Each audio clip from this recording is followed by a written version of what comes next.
Hyderabad Vijayawada highway విస్తరణ పనుల్లో under పాస్ల నిర్మాణంతో ఎల్బీ నగర్ ప్రజలు ఇబ్బందులు పడుతున్నారని పార్లమెంట్లో ఎంపీ ఈటెల రాజేందర్ ప్రస్తావించారు.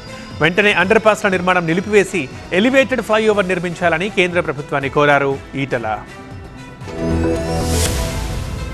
హైదరాబాద్ విజయవాడ జాతీయ రహదారి విస్తరణ గురించి పార్లమెంట్ రూల్ నెంబర్ 377 కింద ఎంపీ ఈటెల రాజేందర్ ప్రస్తావించారు. హైదరాబాద్ విజయవాడ మధ్య ఉన్న 4 లేన్ల NH65 ను 6 లేన్లకు విస్తరిస్తున్నారు. రహదారి వెడల్పు చేస్తున్న నేపథ్యంలో ఎల్బీ నగర్ చౌరస్తా సమీపంలోని చింతలకుంట చెక్ పోస్ట్ నుంచి ఆటోనగర్ వరకు అండర్ పాసులతో కూడిన రహదారి నిర్మాణం జరుగుతోంది. దీనివల్ల ఈటెల రాజేందర్ పార్లమెంట్ నియోజకవర్గమైన మల్కాజ్గిరిలోని 100 కాలనీలకు రాకపోకలకు ఇబ్బందులు తలెత్తుతున్నాయి. హైవే విస్తరణ ద్వారా తమ ఉపాధి పోతుందని వారు ఆందోళన వ్యక్తం చేస్తున్నారు. స్థానిక ఎంపీ ఈటెల రాజేందర్ ని కలిసి తమ సమస్యను చెప్పుకున్నారు. దీంతో ఈటెల రాజేందర్ ఈ సమస్యను పార్లమెంట్ లో ప్రస్తావించారు. NH65 ఇప్పుడు పెద్ద వాణిజ్య కేంద్రంగా మారిందని, ఈ ప్రాంతంలో ప్రతిరోజు 3 లక్షల మంది ప్రజలు సంచరిస్తుంటారన్నారు ఈటెల.